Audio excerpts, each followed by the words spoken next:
stories take place. And I want to read to you a story today.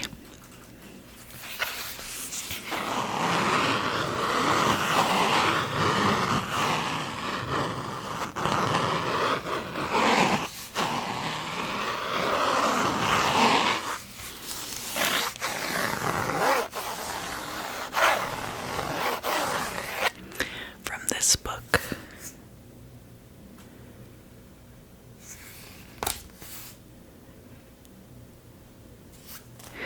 Gods and Pharaohs of Egyptian Mythology. It's a really well-illustrated book.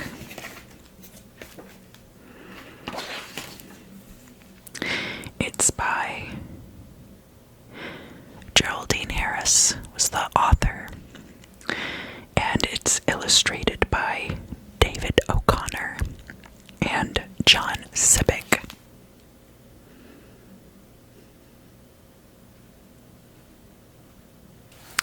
And I'll put a link down in the description in case you are interested in checking this book out yourself.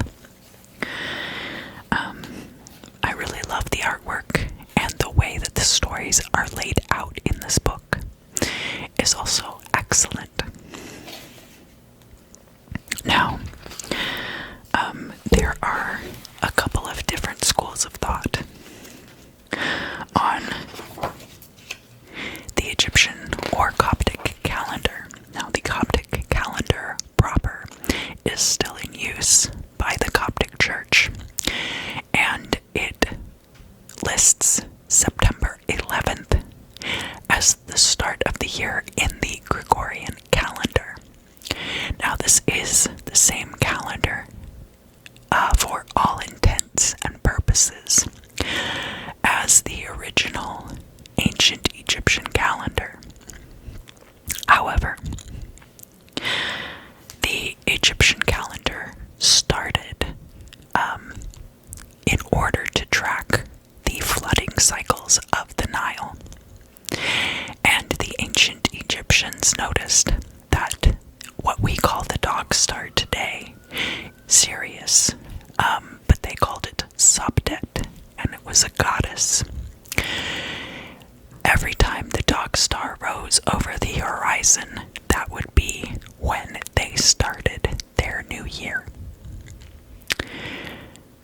However, they found after a certain period of time that the rising of the dog star, or the rising of Sobdet, no longer coincided with the flooding of the Nile, the inundation, and so they changed the calendar. And then, when Christianity started infiltrating a lot of the world, they wanted to sync that calendar up. And first it was synced up with the Julian calendar. And in the Julian calendar, the year started on August 15th or 16th. And then when they switched from the Julian calendar over to the Gregorian calendar, the start of the year was moved again to September 11th, and that's what we use now. Today, I am going to be reading to you the story of the murder of Osiris. And I will be superimposing a lot of the illustrations on the screen rather than trying to flip the book around and show you. Let's begin. When the sun god decided to leave Egypt, the people who had escaped the fury of Hathor were angry and afraid. So that goes back to the destruction of mankind story. As the earth darkened, everyone blamed his neighbor. Men made the first weapons and attacked anyone who might be an enemy of the sun god. Re looked back and knew that from this time onwards, man would always kill man in Egypt. He spoke divine cow, take me where I can still see mankind, but far out of their reach. Then the body of the divine cow became the sky, arching over the earth, and Re made the stars and scattered them along the belly of Nut. Next, the king of the gods made the field of peace, and the field of reeds as homes for the blessed dead. And we, of course, explored those realms in the Book of Gates video. By then, Nut, the sky goddess, had begun to tremble because she stood so high over the earth. So Re created the He gods, the twilight ones, to support her, and he commanded Airy Shu to stand between the earth and the sky. Next, Re summoned Thoth and said to him, "See, I will shine here in heaven, and I will light the sky above and the sky below. You must represent me on earth and record the deeds of men." Then he created the ibis form of Thoth and made him the keeper of records. When Re was lighting the undersky, the earth was in darkness, and men were afraid and wept for the loss of the sun. Ra heard them and also transformed Thoth into the great white baboon. Thoth shone with a silvery light, and mankind no longer dreaded the sinking of the sun because Re had created the moon. So ibis-headed Thoth was the wise scribe of the gods, and Thoth the baboon shone in the night sky. This was the mercy of Re to the children of his tears. Lastly, Re ordered Nun and Geb to guard the earth from the chaos serpents, and he made Osiris, king of Egypt, and Isis, the queen. Osiris proved a wise and kindly ruler who showed the people of Egypt how to grow crops, gave them laws, and taught them to know and worship the gods. He even made a long journey through the other countries of the earth to bring them the same gifts. Seth was jealous and would have liked to seize the throne of Egypt while his brother was away, but Isis had stayed behind to rule the kingdom. She had never trusted Seth, and she watched him like a mongoose eyeing a deadly snake. When Osiris returned safely to Egypt, there was great rejoicing, and even Seth pretended to be pleased. He had already begun to plot against his brother and had found a group of greedy, discontented men to help him. Seth waited patiently until his chance came, and at last he was invited to a banquet at his brother's palace on a night when he knew that Isis would be away. Generous Osiris loved to give splendid banquets to the whole court, so Seth's fellow conspirators were there among the guests. As soon as the king's brother arrived, he began to talk about a splendid chest that had just been made for him. When the wine had been passed around several times, Seth sent for the chest, and all the guests admired the fine wood and rich gilding. Laughingly, Seth promised to give the chest to any man who could fit it exactly. The guests crowded round, eager to try their luck, but when they tried to lie down inside the chest, some were too short to fit it, and others far too tall. Seth knew that the only man who could fit the chest exactly was Osiris. He had bribed one of the servants to get his exact measurements. When all the other guests had failed, the conspirators gathered round Osiris, pressing him to try.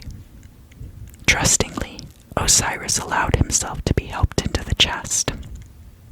He lay back, and everyone saw that the king fitted comfortably, with his head and heels just touching the ends of the chest. There was laughter among the innocent guests to think that Seth had lost such a prize to his brother. Osiris himself smiled up at Seth and began to speak, but his brother signaled to the conspirators. Suddenly the lid of the chest was slammed down and the bolts driven home. While the conspirators held back the innocent guests, Seth sealed the chest with molten lead, and Osiris died.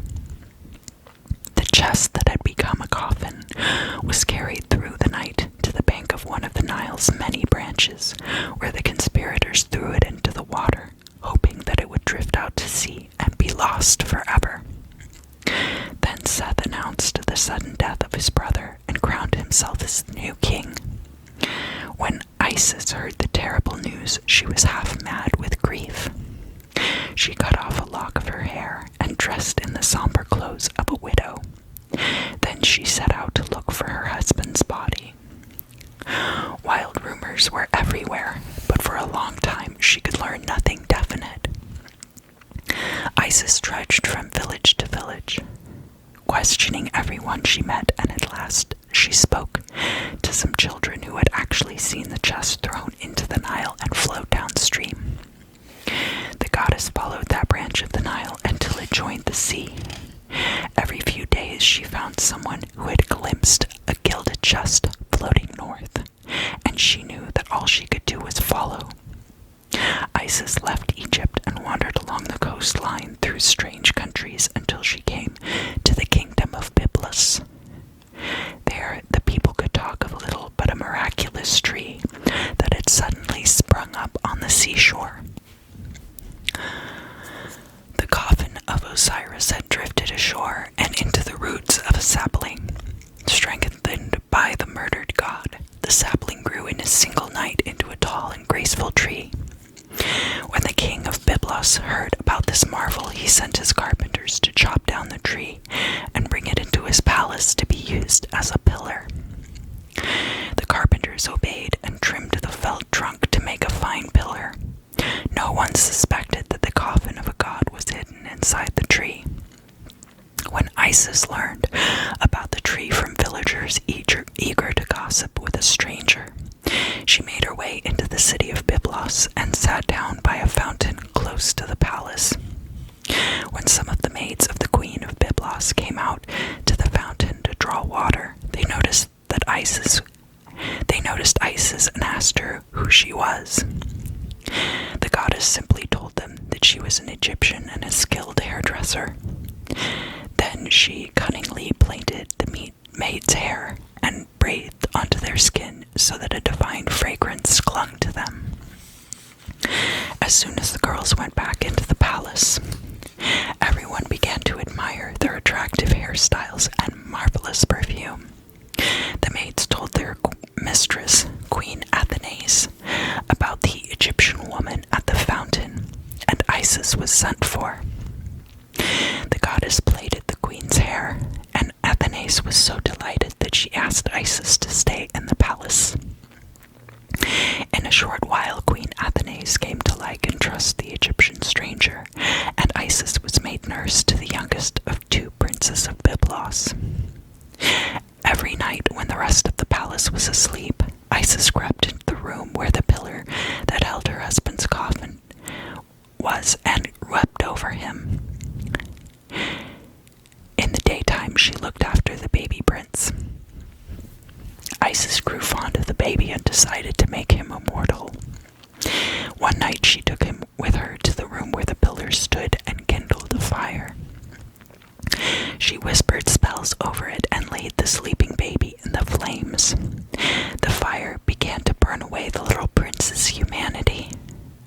But Isis did not watch over him. She turned herself into a swallow and flew round and round the pillar, lamenting her murdered husband with the high, sad voice of a bird.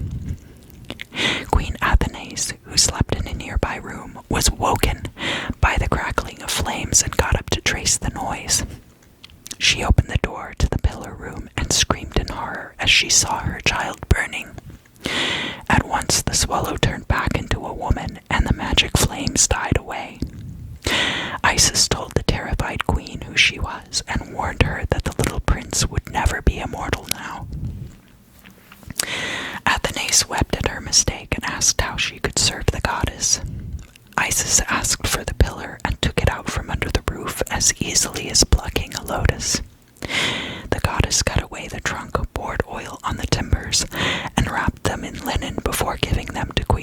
ceremonies to be kept and honored in the temple at Byblos. Isis was given the best boat in the harbor and a crew to sail it, and the coffin was carried aboard. When they reached the Egyptian coast, Isis had the coffin taken ashore in a desolate place. Then she unsealed the lid. The body of Osiris looked as if he were merely asleep, and the goddess Isis embraced it lovingly, sobbing wildly in her uncontrollable grief. The coffin was closed again, and Isis journeyed south through the marshes of Lower Egypt. One night, when the goddess was asleep, Seth came hunting in the marshes and found the coffin. He recognized it at once and was afraid. Opening the coffin, the cruel god lifted out his brother's corpse and tore it into pieces. Then he scattered the pieces throughout Egypt, certain that Isis would never find them all. When Isis discovered the empty coffin, her cry of anguish reached the heavens, and Nephthys, her sister, hurried to help her.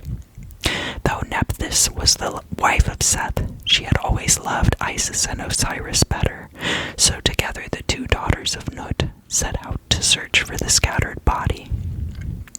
For long sad years, faithful Isis and gentle Nephthys wandered through Egypt, and in every place where they found a fragment of Osiris, they set up a shrine. At last all the pieces were gathered together, and Isis worked the greatest of her spells to make the body whole again. The two goddesses watched over the body in the form of hawks, shading it with their wings, while Isis prayed that Osiris should be restored. She tried every spell she knew, and managed to revive Osiris for one night of love so that her promised child could be conceived. Then the body of Osiris was truly dead, but his spirit lived on. Ra-Atum made Osiris king of the dead in the realm of the beautiful West, and from that time onwards every Egyptian knew that death was nothing to fear, for his spirit would live on in the kingdom of Osiris. Horus, the falcon-headed god of Isis and Osiris, was born in the marshes of Chemis,